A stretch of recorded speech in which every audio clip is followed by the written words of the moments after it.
hakuna kitu tumeidhinisha. Nataka mnisikie, hakuna kitu tumeidhinisha. Na nataka kusema kwamba wale makahaba wanafanya mambo yao, sheria itakutana nao, na tunasema kila mmoja. A firm city father hammering his point home. Na narudia kusema hatujaidhinisha. Asante. These remarks coming right after he received a report from the task force led by the town clerk's assistant, Daniel Masetu, that was looking into issues surrounding sex work, public transport, hawking and street families. The mayor, however, infuriated some civil society groups and especially members of the Kenya Sex Workers Alliance who sat in the task force. When the mayor declares that everything will go on as usual, he has said that it is open season. City council askaris can continue handling other citizens in any way they please. They can continue demanding sex, unprotected sex, or raping even sex workers from the streets. Actually, for me, I'm very much offended because we stayed here for almost 1 month on these recommendations. But what the mayor has recommended today, what is written here, they have altered. This is not what we recommended.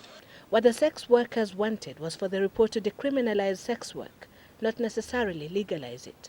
In our constitution, sex work is not illegal, but it is a crime. So what makes it a crime is living off the earnings of sex work.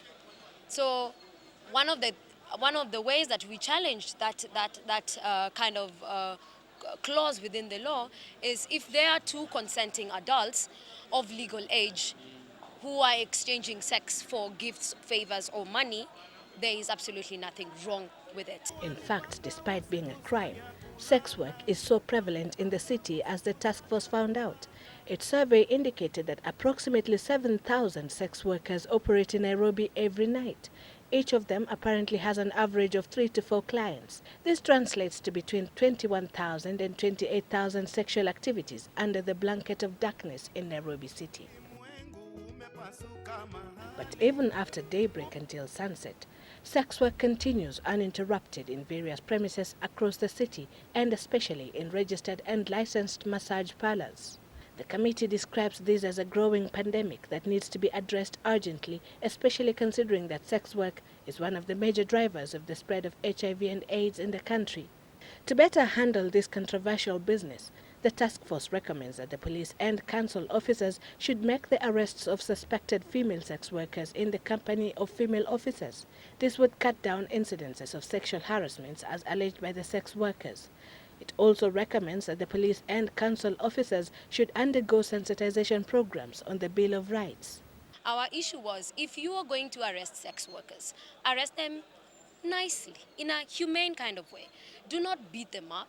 Do not rape them. Do not demand money or take money off the sex workers. And in most cases, actually, if you are found with a condom in possession, that is grounds for them to justify that you're a sex worker.